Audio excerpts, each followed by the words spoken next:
um caminho interno e um caminho externo. Né? O caminho interno é o caminho da meditação. Interno é o caminho da meditação, das práticas espirituais, das práticas devocionais. Né? O caminho externo é o caminho do estudo. Né? Então, ele vai, se para essa pessoa o taoísmo é o Tao Te Ching, ele está no caminho da transformação, mas ele está percorrendo só uma linha. Né? Ele está olhando para um ponto, ele tem uma meta aqui. Né? A meta dele é, no período da vida, pode ser 6 anos, 6 meses, né? Ele conhecer profundamente o I Ching, o Tao Te Ching. Né? Mas não é só isso. Tá? E o seguinte, boa noite para quem chegou agora, nós estamos lá começando nossa aula presencial, com transmissão hoje pelo Instagram, com a ajuda aqui do nosso amigo sacerdote Justo Dávila. Obrigada, gente. Boa noite. Então, o Tao Te Ching também tem várias camadas. Né? Você pode ler o Tao Te Ching como um livro, não é um livro de história, mas um livro de autoajuda. Né? Autoajuda. Né? Essa é uma palavra que é ruim, isso é bastante pejorativo esse termo, né? Autoajuda. As pessoas têm uma visão muito deturpada, né? Mas o Tao Te Ching é um livro de autoajuda, né? Porque ele é um conselheiro, né? Então, quando você lê o Tao Te Ching como um livro de autoajuda, é como se você entendesse o Tao Te Ching como uma extensão, como um conselheiro, como uma extensão de alguém ou de algo que lhe oferece ajuda. E é isso que o Tao Te Ching faz, né? Essa ajuda espiritual. Né? Então, existem várias camadas. Você pode ler como um livro filosófico, né? Pessoas que se aprofundam nessa leitura, né? Pessoas que estudam o Tao Te Ching, que a gente falou aqui no início desse curso, há 29 aulas atrás, né? Que cada um pode interpretar e ler o Tao Te Ching como quiser. Tem eruditos, tem grupos e grupos na internet que estudam o Tao Te Ching 5.000 ideogramas. Esse é o caminho da pessoa. Né? Então, o Tao Te Ching você pode passar a sua vida estudando o Tao Te Ching e se considerando taoísta. Né? Esse é um grande caminho. Tá? É um caminho que... Por isso que a gente continua estudando o Tao Te Ching. Há muitos anos, né? E sempre que a gente vai ao Tao Te Ching, tem algo novo a acrescentar. Uma expressão, um conhecimento, né? Isso é muito importante. E só para fechar e entrar no texto, o que o Daniel me fez uma provocação, a mim não, né? A todos os taoístas, que é muito interessante, que tem mais um elemento aqui nessa visão que o Tao Te Ching nos revela, que é o conceito, que não é conceito, ensinamento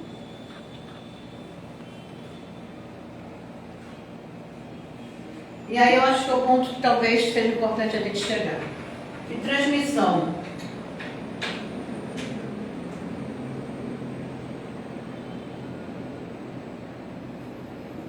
E eu não estou nem colocando aqui conhecimento, eu estou colocando ensinamento. O ensinamento, ele traz uma reflexão profundamente filosófica, né? Então, ensinar alguém, né? Passar esse conhecimento através de uma prática, de um ensinar. Esse é o ofício do professor, né? Ele ensina. Né? A transmissão, ela vai estudando um nível mais profundo, né? Primeiro ponto, ensinar. Segundo ponto, quer dizer, não diria nem segundo ponto, porque essas coisas podem acontecer concomitantes ou isoladamente. É a transmissão, que ela é uma transmissão sempre de alguém que está um pouco acima da gente, ou muito acima da gente. E quando essa pessoa está muito acima da gente, a gente chama de mestre, né? Aqui todos nós sabemos um pouquinho mais, né? Nós somos mestres. Digamos que a gente está com os 2 passos na frente, 1,5 passos na frente, né? E aí você tem essa relação de estabelecer um determinado ensinamento. O que é importante? A transmissão, ela vai seguir sempre o caminho de uma tradição.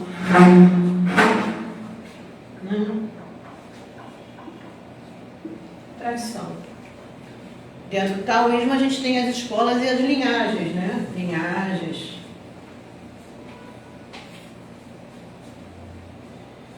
Tudo que a gente tem, e aí eu vou dizer que o taoísmo é tudo, que o Tao Te Ching é o taoísmo, tudo que dentro da tradição taoísta se colocou como ensinamento de linhagem, transmitido, se deu a partir da primeira linhagem. Que primeira linhagem foi essa? Esse carinha aqui, ó.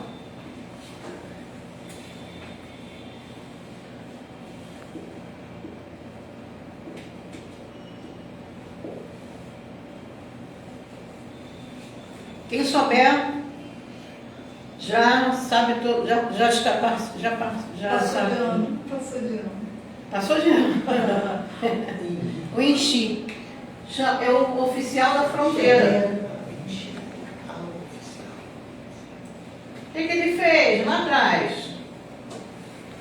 Ele teve o caminho do Lao Tse. Ele foi atrás do mestre. Falou assim, mestre, ele se preparou interiormente, exteriormente, para a chegada do mestre. Ele pediu licença, foi para um lugar que era a fronteira. Isso é muito interessante, olha só. Tem toda uma simbologia, um dia talvez a gente estude sobre isso. Fronteira.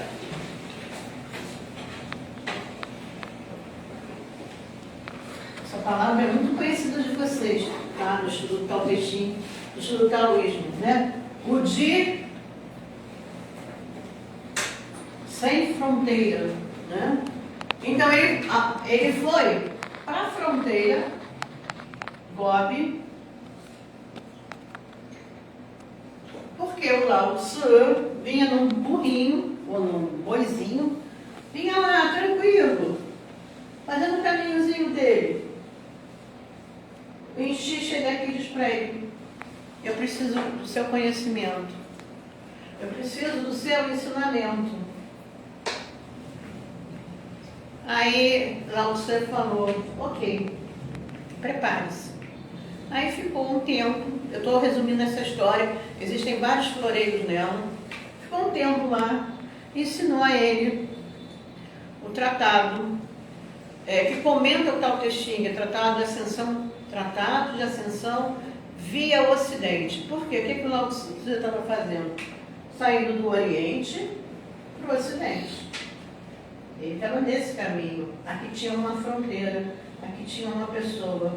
Essa pessoa foi responsável por toda a transmissão dos conhecimentos que deu origem a várias linhagens taoístas.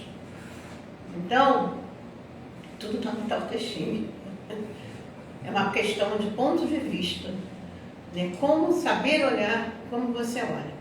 O taoísmo não é uma religião fundada em Lao Tse, isso é uma questão, é outro ponto de vista. Então, o Tao Te Ching não é a Bíblia do taoísmo. Tá? O taoísmo vem de ele é ancestral, ele tem muitas ramificações, muitas linhagens, né? Muitas. China, né? Estamos falando de país monumental, né? Então, o Franco estava comentando aqui na última aula, que aliás, foi no consultório dele, depois do nosso ritual, que esse ritual, como nós fazemos, ou como nós aprendemos, é um ritual de mais de 300 anos, né? Então, o nosso ritual é um ritual chamado literário, né? Você já deve todos, na verdade, a maioria dos rituais que a gente vê no Facebook hoje em dia, ou no YouTube taoísta, né, que são rituais sérios, são quase todos rituais literários, com lindas roupas, né, bordadas, sapatos e mantos, etc. São todos rituais literários, né? vem de uma determinada escola, de uma determinada família, de determinada origem. Tá?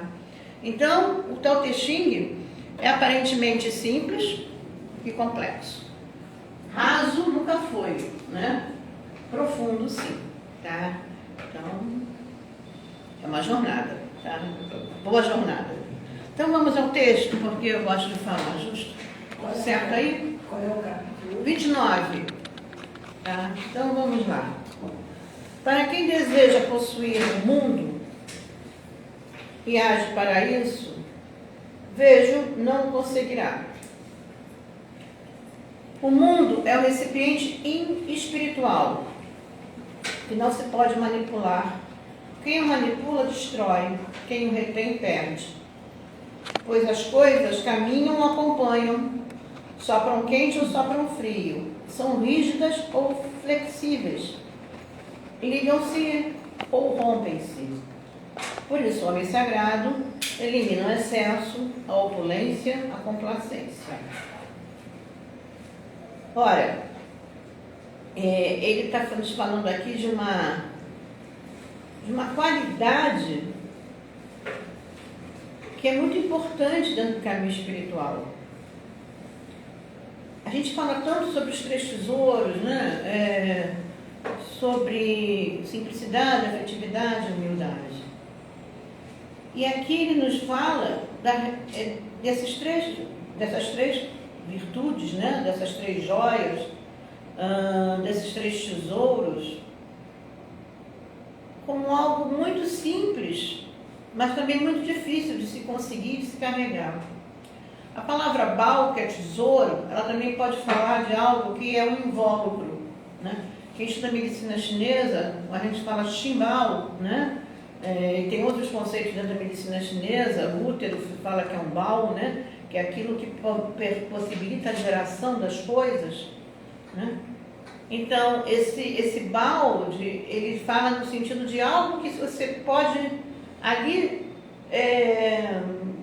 ser colocado, né, dentro da própria transformação espiritual. Então, é como se você tivesse dentro de você a possibilidade de você cultivar nesse vazio, né, a simplicidade.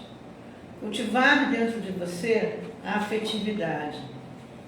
Cultivar a naturalidade, como se fosse um tesouro, né? E é aquilo que a gente guarda dentro da gente, né?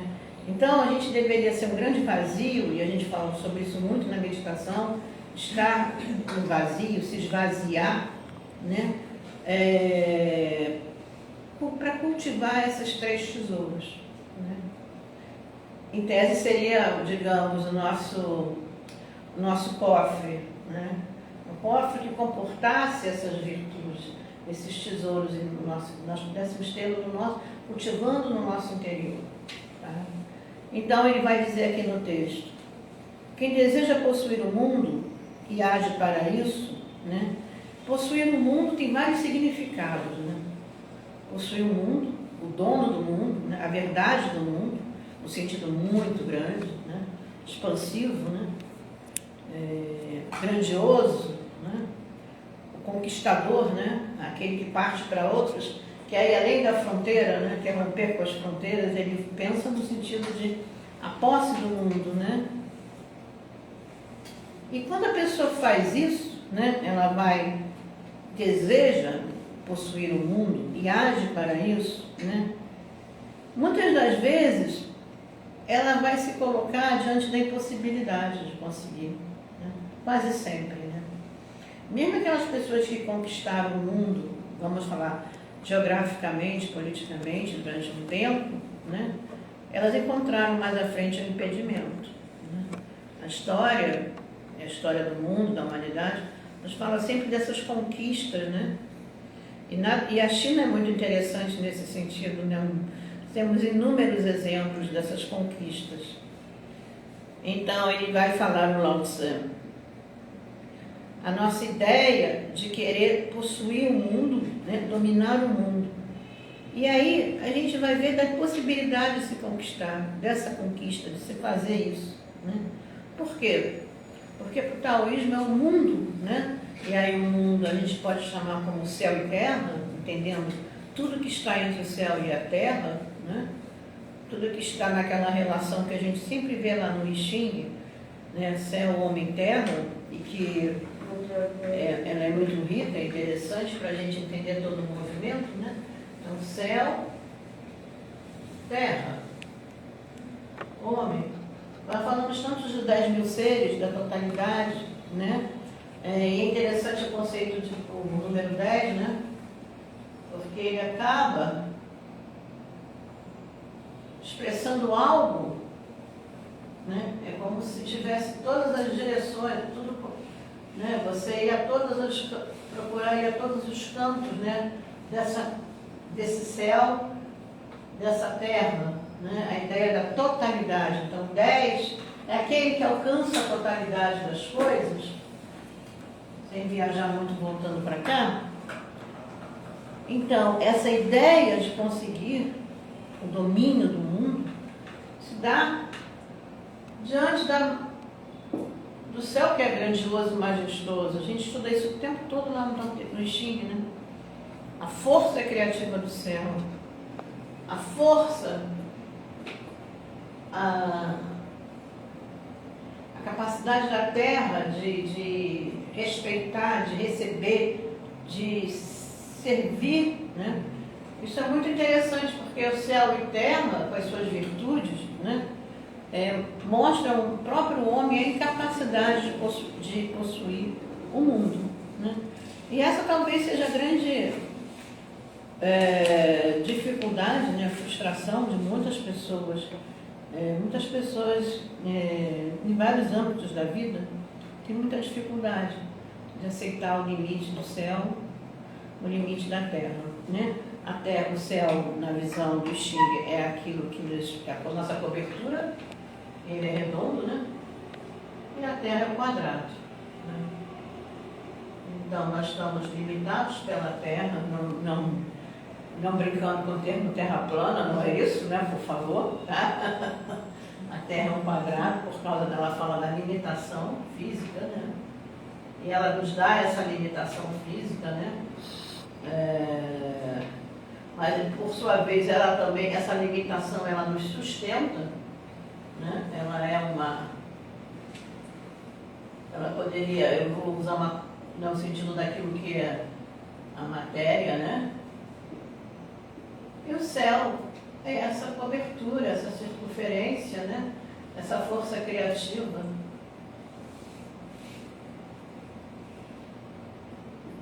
Que inspira muito mistério, né? Essa semana a gente está se preparando para o dragão, né? O ano do dragão, né? E aí vem toda a simbologia de um ser misterioso, né?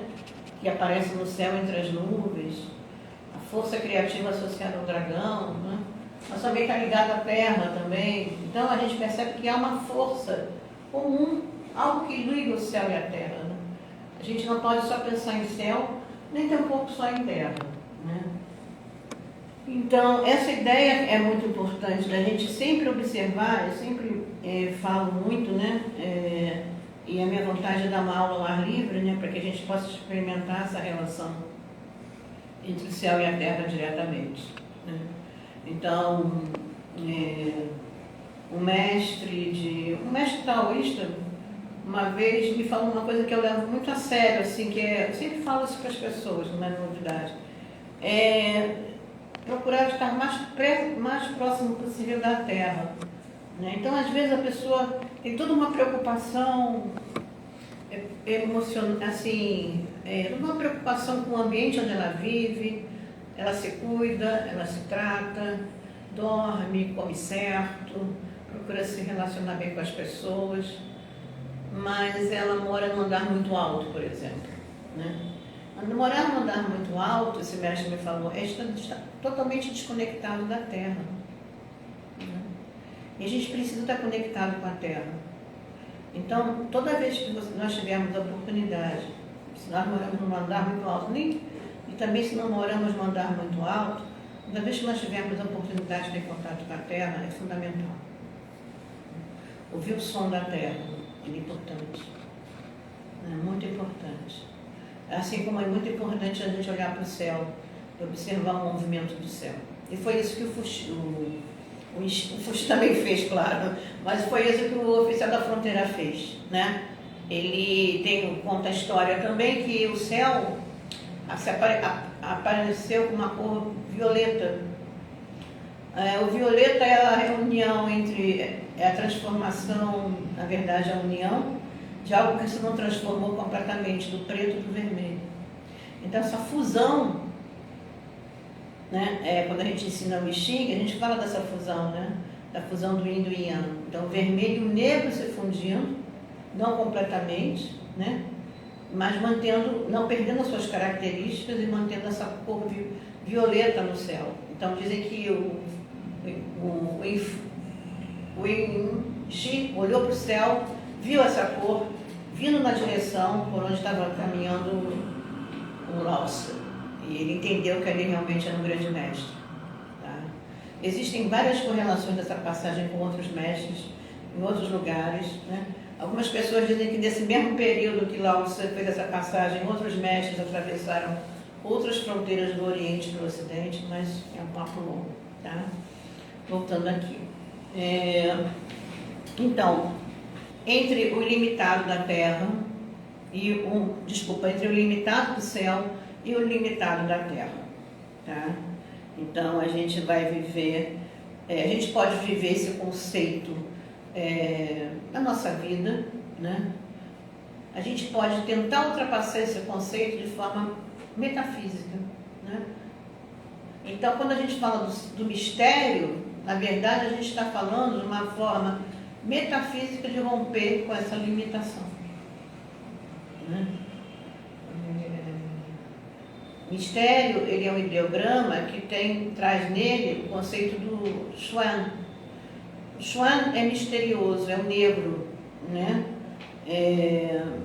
Então, de uma certa forma, a gente pode, dentro do nosso trabalho espiritual, também do nosso, né, que o nosso espiritual é o nosso dia a dia, né?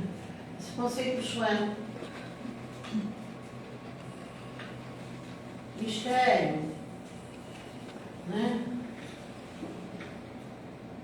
Romper com o mistério. O que é romper com o limite, com a limitação, né? Eu entendi, então vou voar, que aí eu saio da Terra. Não é isso. Rompo com o limite da Terra, não. É você trabalhar dentro daquilo que é misterioso. O que é o misterioso? É o que está encoberto, né? Quem já estudou em Fujin, está lá, escondido, encoberto. E o que fica encoberto e escondido? O tesouro, né? Nosso coração está escondido. Ninguém tem o coração para fora, né? Eu não vejo o seu coração físico, né? Eu sei que ele tem um coração, né? Então, nosso coração está aqui dentro do peito, guardado. Então, por isso que a gente trabalha dentro com o coração. Lapidar o coração. Lapidar o nosso tesouro através das três joias, das três virtudes, né? Simplicidade, afetividade e humildade. Tá? Então, essa ideia de que nós estamos conectados, né, ao limitado pelo mistério. Né? Então, mistério é algo muito simples e, ao mesmo tempo, profundo. Ele não é claro, né? Ele é escuro no sentido daquilo que está encoberto, né? Mas ele é nesse sentido possível de ser vivido, né? Isso que é muito importante da gente ter conosco, tá? O céu e a terra formam a lei que proporciona a ordem de todas as coisas. Por mais que a gente ache que alguma coisa está fora da ordem, né? E que o tempo está mudando muito rapidamente, tudo acontece de uma forma inesperada, o céu e a terra, na visão taoísta, têm uma ordem. Tá? Eles seguem um princípio. Eles agem de forma constante. Tá? Então, É aquela ideia, né? A ideia de tentar possuir, tentar parar o tempo, né? É impossível. Seja diante de uma felicidade ou de uma tristeza. A gente segue adiante. É muito interessante porque a gente começa a viver e com o passar do tempo, a gente tem momentos profundos de reflexão sobre isso, né? Que nos acometem assim, no sentido de, poxa, é uma certa nostalgia, né? Ou às vezes nos dá uma vontade muito grande de já passar por aquilo e estar no próximo mês, né? Todo mundo em dezembro já fala de 24, né? Então a gente vive antecipadamente, né? Aquilo que ainda não chegou e não se desapega daquilo que já passou. O taoísmo fala muito disso, viver o presente. E é muito difícil para a gente realmente se desapegar nesse sentido, né? Não esquecer, mas é saber que já passou, né? E a terra e o céu, e aí essa ideia de céu e terra como esses dois elementos, né? Eles vão nos mostrar que existe uma lei e que essa lei ela vai ser comum a todos, né? Seja quem está em guerra, quem está em paz, quem é grande ou pequeno, quem é pobre ou rico, né? Em todas as classificações e esferas, ele vai agir da mesma ordem, da mesma maneira. Por quê? Porque ele segue o seu princípio, né? O Cheng aqui conta uma história que eu já contei aqui, que eu acho que eu contou também no início do curso, né? Que é a história do louva-a-Deus, do Xuanzi, que é muito interessante, que é o louva-a-Deus, ele tinha uma comunidade de louva-a-Deus, né? O Xuanzi sempre conta isso, assim, com essas fábulas dele, e que ele dizia que sempre ele era assim um vigoroso, né? Ele era sempre aquele que galgava todos os lugares, vencia todos os adversários. E uma vez ele quis pensar maior do que ele já era, né? E aí tinha uma roda, uma carroça que sempre passava pelo lugar onde ele vivia, e essa carroça, por ser muito pesada, ela passava e deixava marcas profundas, né, na terra e abalava todos aqueles insetos, aquele reino, né, que estava ali. Aí um dia ele tomou a coragem, né, de querer enfrentar a carroça. E aí ele se colocou como uma pessoa que ele era, vitoriosa, né, tentou impedir a passagem da carroça, né.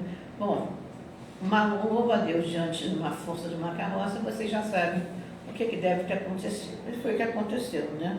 Ele se colocou com a ideia de dizer assim, eu vou parar a carroça. Parar é muito interessante, né? Vou parar o movimento, vou parar a força do céu, vou parar o movimento da terra, né? E aí, moral da história, ele ficou gravado lá na roda da carroça, que passou por cima dele sem saber quem ele era, né? E ele, naquele instante, parou, morreu, deixou de existir, né? Então, essa ideia do que a gente é diante do céu e da terra, né? Do que somos nós diante do movimento do céu e da terra. Não há como impedir o seu movimento, né? Não há como impedir o movimento do tempo e do espaço, né? Então,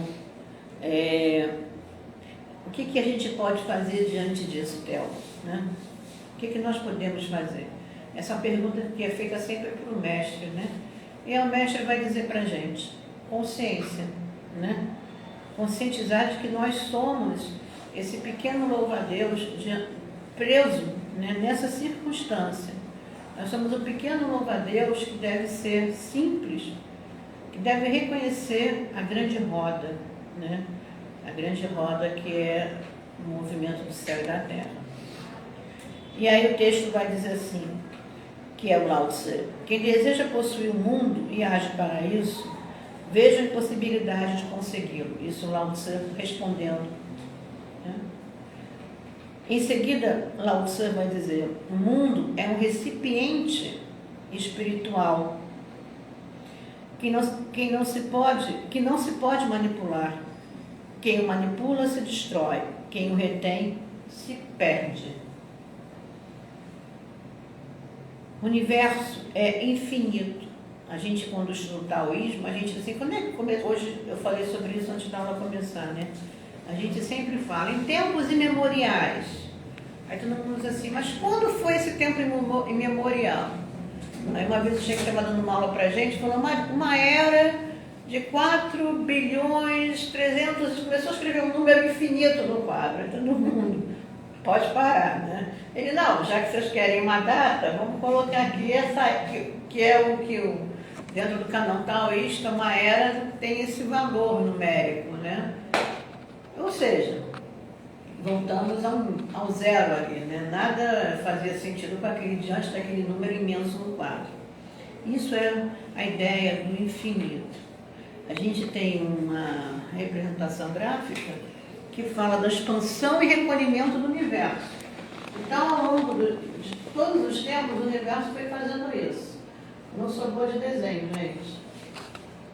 Aqui é uma expansão, aqui é um recolhimento, aqui de novo uma expansão. A gente fala das linguiças, né? Parecem umas linguiças, né? Enfileiradas, assim, arcos, né? Então a gente está vivendo nesse momento aqui. Ou nesse momento aqui, ou nesse momento aqui. Por que estamos vivendo nesse momento? Porque estamos vivendo uma unidade aqui. Ou algo que está consolidado. Aqui a gente fala de uma expansão. Poderíamos estar aqui também, quem sabe, né? Dentro de um grande útero, né? Geralmente os médicos falam que são períodos aqui. Quanto tempo dura esse período, então? São eras, né? Eras e eras.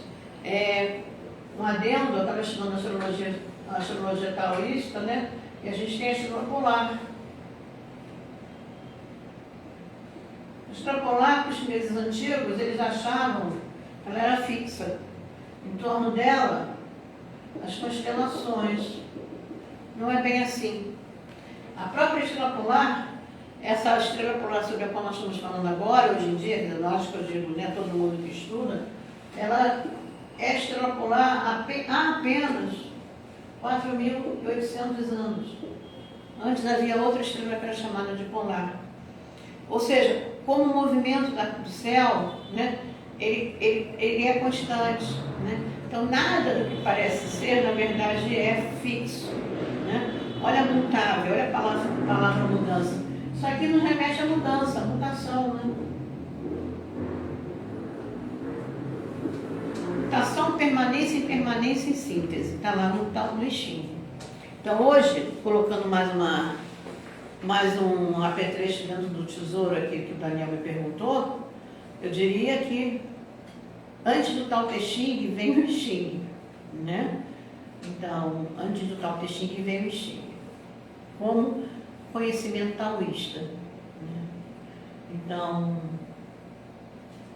entender a expansão e recolhimento do universo é entender a nossa própria vida. Momentos de expansão, momentos de recolhimento, independente das fases etárias que nós estejamos vivendo. Você pode ser um jovem que está vivendo um momento de recolhimento, né? Você está numa fase de trancado em casa, um mês estudando para uma prova importante, um concurso público, né? Vamos lá. Ou você pode estar em uma festa, aproveitando o verão do Rio de Janeiro. Você pode ser uma pessoa com mais idade, que está aproveitando a sua aposentadoria, está muito feliz, viajando aí pelos seus cruzeiros, etc, etc. Né? Ou pode estar em casa também, né, fazendo seu tricôzinho, seu crochê, no seu recolhimento. Né? Então, a gente tem momentos necessários na vida nesse sentido. Tá? Expansão e recolhimento, e é a própria ordem do universo. Né? A gente seguir esse movimento. Tá? Continuar. Alguma pergunta? Posso continuar? Tudo bem, Valéria? Ok. Estou pensando Tá? aqui nos 4 tempos, é isso, né? Oi? Nos 4 tempos. Cada minuto tem esses 4 tempos, né? Porque assim, você precisa entender que a gente, como é que a gente conta, como é que a gente trabalha dentro desse processo, né? No caminho espiritual é sempre melhor, digamos, é sempre mais fácil entender, porque você tem sempre a questão, né? De um movimento que você, por exemplo, você estando aqui, você está se expandindo. Você está em busca de conhecimento, está em busca de uma prática espiritual, né? Mas isso pode ser levado para o dia a dia. Um grande exercício é a gente observar isso na nossa vida. Como é que a gente se coloca diante disso no nosso cotidiano? Talvez seja mais difícil. É muito bom. Não, mas é muito bom, porque é uma satisfação de você vivenciar, não ter essa impressão. Cada situação que você vive tem o máximo, não tem o mínimo, né? Depois tem aquele... O reloginho vai fazendo assim, né? Um pequeno yang, né? Aí tem a expansão, assim, você pode fazer essa relação com Taiyan e Tayin. Isso, né? isso. O Taiyan é o momento máximo de expansão, meio-dia. Meio-dia na vida de uma pessoa. E da situação também. Sim, de uma situação, de tudo, né? Então, o auge.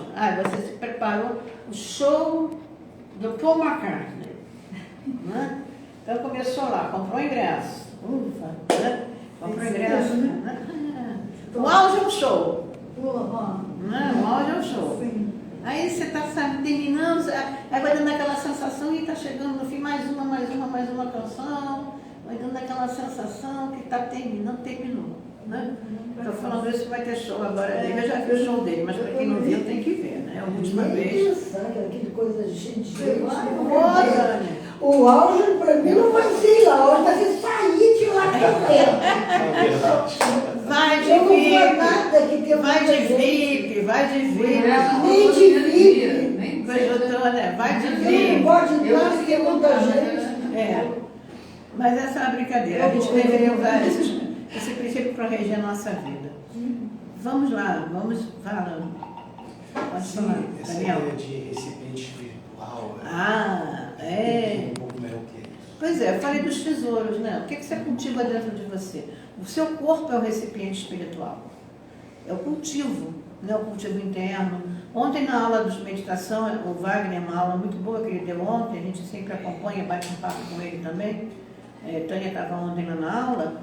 A gente falava dessa questão, as pessoas fizeram muita pergunta sobre meditação, né? Como meditar e quando meditar, né? E quando você está no mundo, o mundo já é... Você tem o seu recipiente espiritual que está em sintonia com o mundo é recipiente espiritual, o mundo te acolhe espiritualmente. É aqui que você se transforma. Você não vai se transformar fora daqui. Né? Não adianta. Não, vou deixar para na próxima, quando eu estiver subindo, para onde, eu não sei. Né? Não, é aqui. Então, o mundo, ele te fornece, né, esse combustível para a transformação. Né? Então, quando você está no mundo, está entre o céu e a terra, ele vai trazer a você essa possibilidade de se transformar. Isso talvez seja a coisa mais difícil da gente perceber, entendeu? Mas o recipiente espiritual é como fosse o nosso abrigo, né? O lugar mesmo de transformação. E é isso que é o mundo pra gente. Ele pode ser visto de outras formas também, né? Mas Eu não sei se a gente percebe, mas os outros percebem, com certeza. Ele deveria ser visto como ele é um grande abrigo, né? Ele é nosso lugar de transformação. Quando a gente estuda Feng Shui, a gente entende muito o mundo com a força criativa que está na Terra, né? Então a gente fala muito em espírito do vale, no Tao Te Ching, né? Então, o que é o espírito do vale? É aquele momento na Terra de muita energia, né? Então, geralmente a gente vai buscar a meditação, uma prática espiritual perto dessa água, perto dessa terra, dessa veia do dragão, como se fala também, né? Você vai construir uma casa onde tem a força da água, a força da terra, né? E a gente que pratica, a gente vinculou aqui, gosto mais de você do que eu hoje em dia, artes marciais, sabe quanto a terra tem força, né? Ela nos dá, né, quando você faz esse movimento aqui, a troca que você estabelece energeticamente com a terra, né? Então você está meditando num lugar de muita, entre aspas, né, de muita energia, ou aparentemente eu vou buscar a paz, né? Vou para o meio do mato buscar a paz, né? Não importa, mas você está num momento de conexão com essa energia, né? Você percebe que ela vai te abrigar, ela vai te receber, né? Então, o mundo como esse recipiente espiritual, né? Ele abriga, né? Ele é uma grande mãe, né? A própria ideia na Terra, né? Como algo que abriga para que você possa se transformar. E aí o Feng Shui, ele é muito importante nesse sentido. Os praticantes do Feng Shui têm essa, digamos, essa observação, né? Que é uma observação que trabalha muito a intuição junto com ferramentas para localizar, para se sentir, escolher um momento no mundo, um lugar no mundo, não um momento no lugar, que tenha essa qualidade, digamos assim, mais profunda, né? Mais qualificada, algo mais qualificado para que você possa ter a sua vida com mais harmonia, né? Então, essa ideia era muito importante. Por isso que quando a gente começa no caminho tal, a gente começa no desapego, mas a gente acaba no apego, né? Porque a gente acaba trabalhando com muitas ferramentas. O bom é você conhecer essas ferramentas e depois esquecê-las. Então eu falei Feng Shui, falei das artes marciais, medicina, né? Isso tudo é importante para guiar a nossa vida, mas são apenas ferramentas, né? Mas que são importantes. Por isso que a gente aprende essas coisas, né? Então, um praticante do Tao, ele tem a questão do que a gente chama do Shu, das artes, elas são importantes para nos ajudarem no caminho, nos ajudarem a viver nesse recipiente espiritual, né? Então, se você tem uma boa prática física, o Qigong, do Tai Chi, você vai melhorar energeticamente, você vai estar em melhor relação com esse mundo espiritual, né? A gente imagina que sim, né? Então, é um pouco dentro dessa ideia, desse recipiente espiritual. Um outro texto, que é o Ifudin, a gente usa o termo recipiente extraordinário, né? Mas é a mesma ideia. É uma ideia, o extraordinário, é uma mesma ideia, tá? Então, é onde a gente vai realizar a nossa transformação. O nosso corpo está dentro desse recipiente espiritual, né? Então, quando a gente fala, eu entendo que você tem me perguntado também um pouco sobre o recipiente espiritual, falando um pouco sobre os 3 tantiens, né? Que a gente trabalha dentro da meditação com práticas espirituais energéticas, que a gente faz a fusão do espírito com o sopro, né? Então a gente medita trabalhando com alguns, dentro até do próprio Qigong, né? Está usando melhor o exemplo do Qigong, a gente vai trabalhar com respirações, né? E algumas escolas trabalham alguns pontos, né? Minmen, Tantien inferior, você vai trabalhar com a parte do VG17, que é a parte aqui meridiana, a parte superior, né?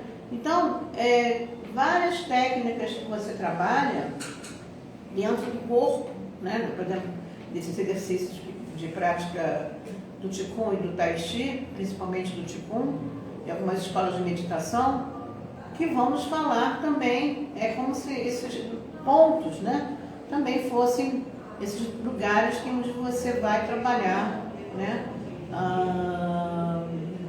o seu sopro e a sua consciência, né? Então, é nesse sentido, tá? Vamos lá, vamos em frente.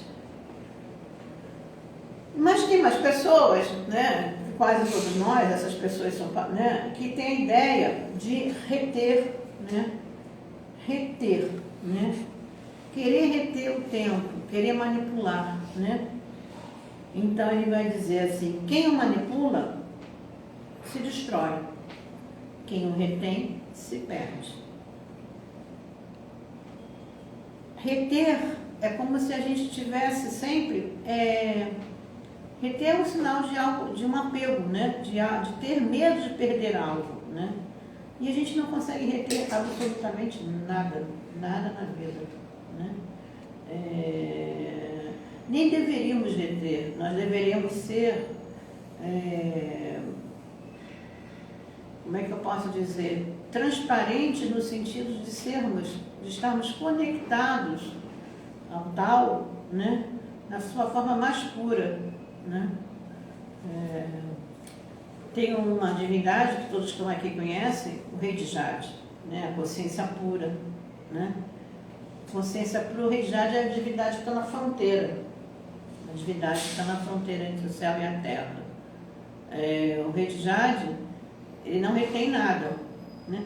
Da mesma forma, a gente não deveria reter, né? Não deveria se apegar. E aí, a tradução que o Cheng faz aqui, ele fala, e isso ele sempre falou, isso está até no nosso juramento, tanto na iniciação de taoísta quanto na ordenação de sacerdote. Não se reter a 4 coisas principalmente: fama, poder e riqueza. E aqui, nessa parte do texto, ele ainda coloca a nobreza. Fama, poder e riqueza, né? Então, o mestre, está lá no livrinho vermelho Tao Te Ching, do I Ching, Lúcio, Alquimia dos Números, na hora que ele fala do consultor de Xing, né? Não se apegar à fama. Eu vou ficar super poderoso, super conhecido, meu trabalho vai ser o máximo, vai todo mundo me procurar. Vou ficar rico. Não conheço um mestre que jogue de forma sincera e Xing e tenha ficado rico, né? Mas de forma sincera, não conheço. Poder, né? Poder é uma coisa que a gente deve pensar muito, né? Quer dizer, o taoísta, ele não busca poder, ele não age em forma do poder. E nobreza, né? A nobreza aqui eu vejo muito relacionada ao posicionamento social, né?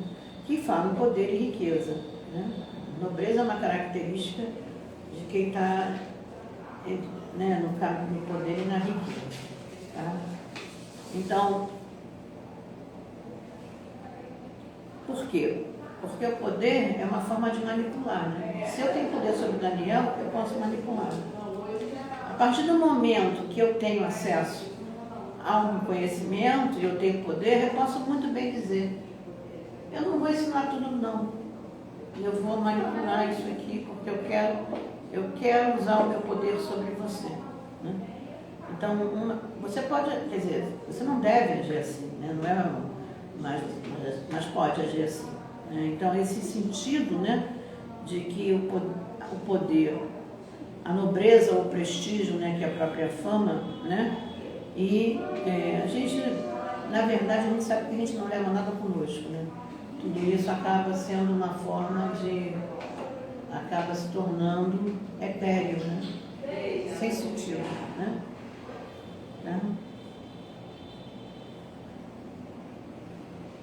O que acontece quando a gente se apega, né, a esses princípios? A gente acaba perdendo o que a gente tem de mais precioso, que é o nosso tesouro, que é a nossa consciência, que é o nosso sopro. O equilíbrio é muito difícil numa situação. Não que você não possa viver a sua vida de forma digna, com o seu dinheiro, né, com os seus relacionamentos, né? Você nasceu numa família que tem muitos relacionamentos. Ok, né? Não vai virar então largar tudo, vou morar no meio do deserto. Não é isso, né? Mas é saber o momento certo de agir, a circunstância, né, em que você pode agir, tá? O que a gente tem que prestar atenção é que tanto as coisas boas quanto as coisas ruins, e aí sem julgamento do que é bom do que é ruim, deveríamos estar pensando que todas as coisas que nós exercemos no mundo, elas acabam nos retirando o que temos de mais precioso. Então, nosso recipiente espiritual interno se esgota, né? A gente não pode esquecer que quando a gente nasce com uma quantidade de energia ancestral que nós herdamos de nossos pais e que vem conosco. E a gente vai usar isso como combustível durante toda a nossa vida. A gente pode repor através da meditação, mas a gente tem isso guardado no nosso interior. Então, a vida normalmente nos leva a esse desgaste. E essas questões que o Cheng colocou aqui, que ele chama atenção para a gente, elas são questões que consomem mais rapidamente nossa energia ancestral, né? Então, a energia ancestral de uma pessoa de 60 anos não é a mesma de alguém que tem 2 anos de idade, óbvio, né? Mas ela pode ser em menor quantidade, mas muito bem trabalhada. principalmente para quem está no caminho espiritual. Tá? Então, essa ideia de que a gente deve viver o caminho com consciência do que nós somos, né? Com essa naturalidade. O que é essa naturalidade? É viver de acordo com o que precisa ser feito, fazer o que precisa ser feito. Tá? Então, aqui tem uma coisa muito interessante nessa versão que a gente tem aqui, é que quando o Shen falou viver no caminho da naturalidade, alguém fez uma pergunta capciosa, isso que fala, Justo? Uma pergunta assim, que dúbia. E aí a pergunta para a pessoa assim, então o vulcão quando explode vive com a sua naturalidade. O Chico falou, essa naturalidade do vulcão. O vulcão é para irromper, né? Ele não é por isso que ele chama vulcão, né? A pessoa deve entender que que o rompante do vulcão, aí foi que ele chamou a atenção, o rompante do vulcão não é o seu rompante, né? Então, essa ideia de que a gente precisa entender o que é naturalidade dentro do que nós vivemos, né? Então, assim, o meu natural é ser impulsivo porque eu sempre fui impulsivo, né? Mas essa naturalidade do ser humano, né? Essa naturalidade do seu caminho, né? Como é que você pode seguir por esse caminho de forma menos agressiva, né? Esse é o grande aprendizado. Muitas pessoas no caminho espiritual, a grande dificuldade é lidar com o dia a dia. Tem pessoas que dizem assim, eu sinto para meditar, mas quando minha mãe bate na porta, depois que acabo minha meditação, eu vou falar com a minha mãe, a coisa fica difícil. O que acontece? A pessoa está meditando? Tá. Está surtindo efeito? Não. Né? Porque um dos primeiros efeitos que a gente tem é a nossa mudança com relação ao mundo. Né? Então, quando a gente diz assim, não, minha meditação foi maravilhosa, mas eu não consigo lidar com as coisas do meu dia a dia, tem alguma coisa de errado aí, entendeu? Isso é muito sério, tá? Então, se a pessoa realmente possui a quietude e a tranquilidade interior e uma plena consciência, a capacidade dessa consciência de observar as expressões do corpo e da sua emoção, elas vão se fazer de uma maneira natural. Você passa a usar menos palavras e a se expressar mais com os olhos, por exemplo. Eu observo muito isso às vezes. O mestre às vezes não fala, né? Isso tem muito a ver com aquela ideia da simplicidade dos textos que a gente estudou em alguns textos no ano passado, que o mestre, ele não precisa falar, às vezes pelo olhar, né? Às vezes a percepção que ele tem. Por quê? Porque ele está em sintonia com tudo que acontece. Ele está em sintonia com esse mundo, né? Ele está nesse recipiente espiritual, ele vive verdadeiramente, autenticamente, esse recipiente espiritual. Tá? Então, tudo passa a ser natural. Não é uma falsa naturalidade, mas uma autêntica, se é que pode se falar assim, naturalidade. Tá? Diante disso tudo, a gente precisa entender que a vivência do tal, ela é flexível. Isso que você, na verdade, essa é uma grande resposta ao que o Daniel me perguntou antes do início da aula, que já era o início da aula propriamente, não ao início da aula propriamente dita, mas já era o início da aula. A gente precisa, né, com o sentido de trabalhar dentro da flexibilidade.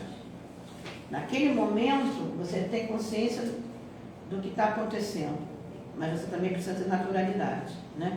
Então, diante de situações em que você, às vezes, precisa, digamos assim, ter a naturalidade como uma grande virtude. Não é perder sua consciência, mas, por exemplo, fazer as coisas que precisam ser feitas, né? Eu adoraria estar aqui dentro do trabalho espiritual a vida inteira, não ter que me incomodar com casa, com cachorro, periquito, papagaio. Você fez essa escolha, né? Então, esses laços, essas preocupações, elas estão dentro da sua vida, elas também estão dentro desse seu recipiente espiritual. Tá? Então, eu vou terminar também, como se fosse ele falando, não sendo, né? Ele diz assim, o mestre Má nos diz para que é o mestre dele, né?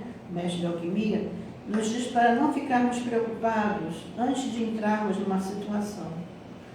Viver, sofrer por antecipação, né? E para não ficarmos remoendo uma situação depois de termos saído dela. Passou, já vivemos, né? Dentro de cada situação, se faz o possível para melhor atuá-la. Ele nos diz para administrarmos a nossa vida da melhor maneira. Isso torna a vida ao mesmo tempo simples e ao mesmo tempo difícil de ser vivida. Então, a grande chave para viver dentro desse recipiente espiritual é viver da melhor maneira possível. Com a dificuldade e com a facilidade. Né? Então, essa ideia de entrar e sair do mundo sem se manchar. É como se a gente agradecesse por estar aqui, viver aqui, né? E saber que, dependendo da vida de cada um de nós, né? Em algum tempo nós não estaremos mais aqui. Né? Então, essa grande... Mas o tempo que nós temos aqui é o nosso recipiente espiritual, é a nossa transformação. É o lugar, é o único lugar que nós temos para a nossa transformação. É o nosso mundo, é o nosso corpo, né? A nossa consciência, o nosso soul. Então, isso é o que a gente tem de mais precioso, que é o nosso tesouro. Tá? Bom, gente, queria agradecer muito a vocês. A gente encerra aqui um capítulo importante da nossa história, da nossa história taoísta, né? Não é só o capítulo 29. A gente conseguiu, ao longo de um ano,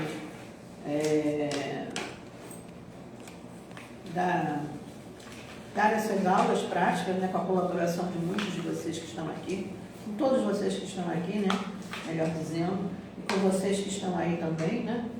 Nossa aula é sempre presencial, porque o nosso trabalho ele é presencial, é nosso intuito ser presencial, né.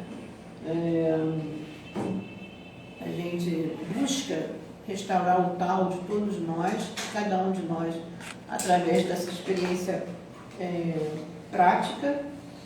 Sociedade Taoísta do Brasil, Rio de Janeiro. Eu sou Thelma Boniô, sacerdote, cuido da sociedade aqui no Rio, com um grupo de sacerdotes. O Justo está aqui presente comigo também. A gente segue o nosso caminho com o Wagner Canalonga, que é o mestre regente atualmente da instituição. Dia 10, agora, a gente fecha o ano com uma confraternização. Eu não terminei, a gente vai para a meditação, só queria fazer esse adendo, porque quem não for acompanhar toda a meditação fica sabendo. Dia 10 tem uma cerimônia de encerramento desse ano. A gente vai descansar, volta em janeiro aqui. Volta em janeiro também com os rituais. Na verdade, o ano para a gente só termina dia 9 de fevereiro, com a entrada da energia do ano do dragão. Possivelmente vocês vão ouvir a gente falar sobre esse ano do dragão. Esse ano a passagem fica no carnaval, vai acontecer na passagem no domingo de carnaval, segunda de carnaval, então talvez não tenhamos nenhuma cerimônia, mas para quem acompanha a gente pelo Instagram, tá? Fique atento. Então, é isso. Vou fazer a recitação do mantra da purificação da mente. Todos aqui conhecem? Tânia conhece o mantra, Valéria também. Quando vocês falam do inglês, eu acho que eu falo diferente. Tá, então eu vou fazer o mantra 3 vezes. Depois eu vou falar essas 4. A gente vai colocar a mão no coração aqui, cruzado. E vamos só falar algumas vezes essas 4 palavrinhas. Hoje eu nem andei muito pelo quadro, viu?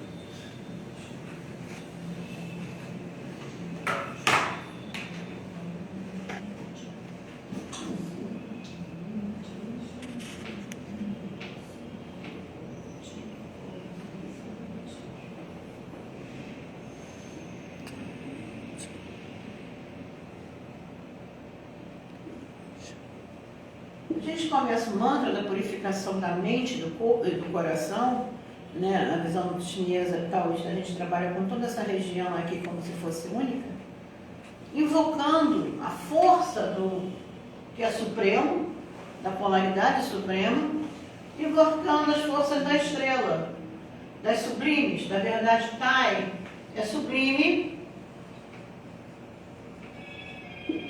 Shan é superior. Olha, Taishan é algo que é elevado, né? Sublime, elevado. Geralmente é algo que está acima. E o que é elevado e sublime que está acima? São as sublimes estrelas. Shin é estrelas. Tai é sublime.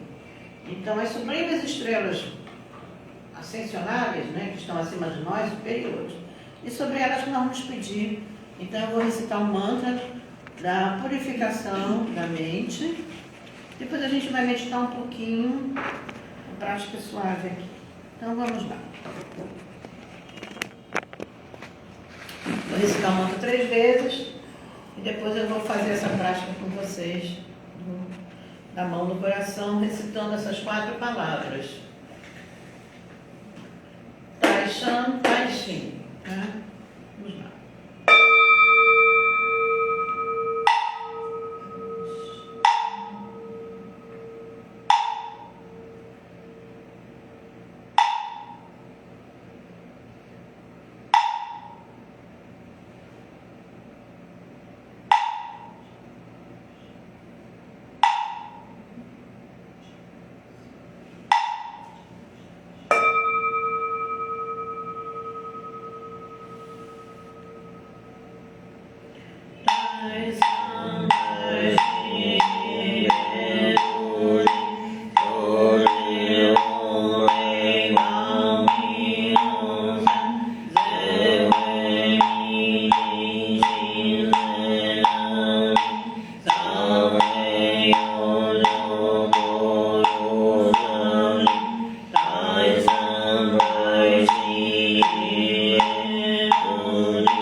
Suavemente na posição do Tai Chi,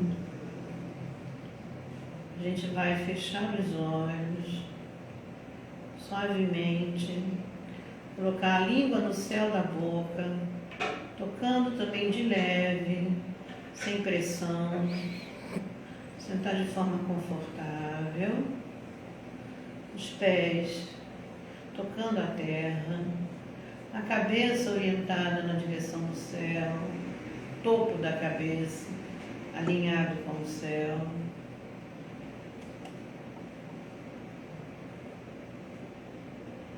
Perceber o silêncio, perceber o chi que nos cerca,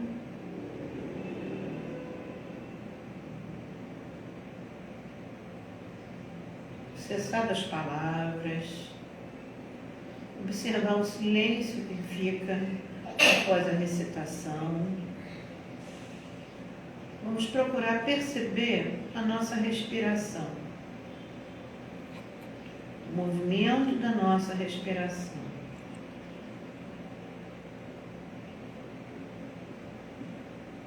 procurar diminuir a velocidade da nossa respiração.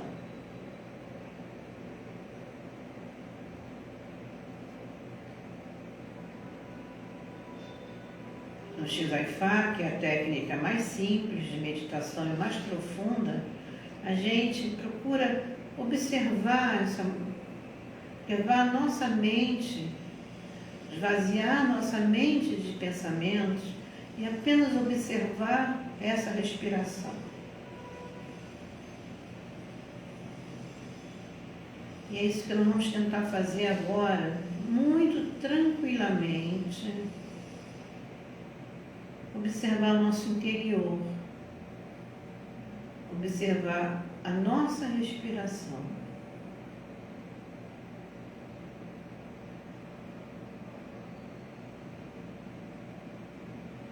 Vamos ficar assim por alguns minutos, apenas contemplando a nossa respiração.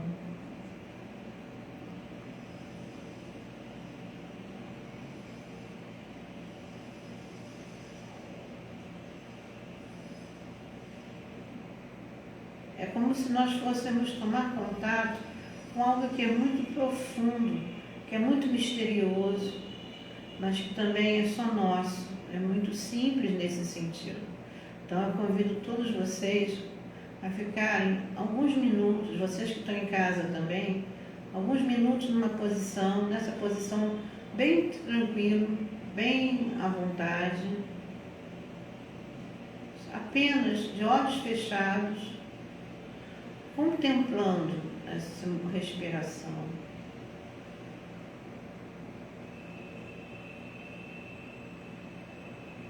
Procurando fazê-la a mais profunda possível e a mais tranquila possível.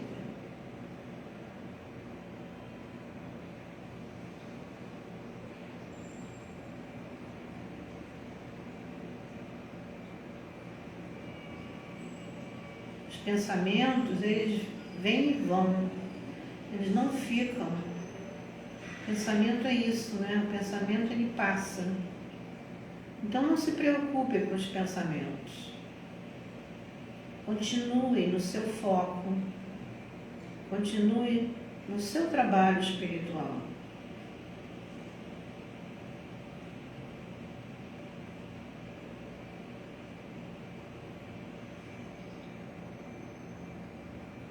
Quando eu tocar o sino novamente, a gente vai abrir os olhos e encerrar a nossa prática.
Quando eu tocar o sino, suavemente a gente vai voltando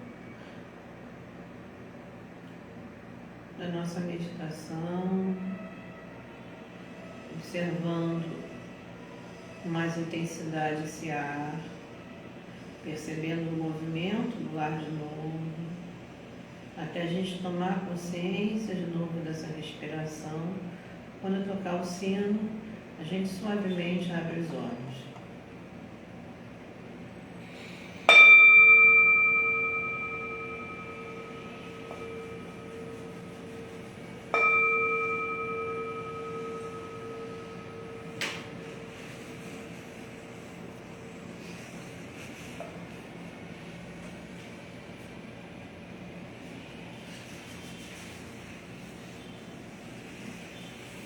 Uma meditação mais leve, mas mais profunda, dentro do sentido do recipiente espiritual, para que a gente possa, todo dia, colocar um pouquinho da nossa sintonia dentro desse nosso lugar, né, que a gente escolhe para a nossa transformação.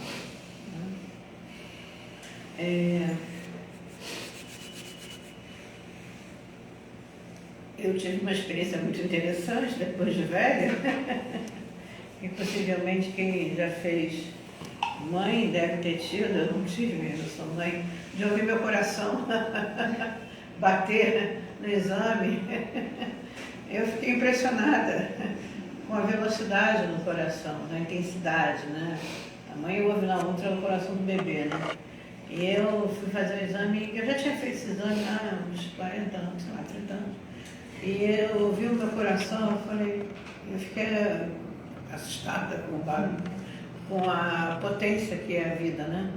A gente só entende o que é a potência que é a vida quando a gente ouve a vida, né? Quer dizer, existem várias, eu estou citando um caso pessoal, as pessoas despertam, né? Esse conceito do despertar é muito interessante, né? É como se fosse algo que sacudisse a gente, né? Para dizer, ó, isso aqui pulsa porque é vida, né? Então a gente falou. Pode falar. Tem um exame muito interessante que você deve ter feito das veias e artérias.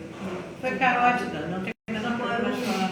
O barulho. Ai, mas eu nunca reparei, não, já fiz, eu também já fiz, mas esse me chamou muita atenção porque foi muito intenso. É estrondoso. E aí eu dizia assim, uau! Tá tudo bem, não tem nada, mas assim, foi o exame que eu fiz já, né? A pedidos, e eu sou bem uma coisa muito pessoal, mas é porque fala um pouco desse despertar que você tem para a vida, né? Que você ouve, Como aqui dentro tem tanta coisa, né? Né? E a gente vê por imagem, né? Mas ouvir o coração é algo muito misterioso, né? É um caminho misterioso, né? Então, é isso. Queria agradecer muito a vocês, Justo. Lembrando aí o pessoal do Instagram, quem quiser entrar em contato. A gente tem um trabalho muito bacana que a gente vem fazendo aí já há algum tempo. Tá? Obrigada a todos.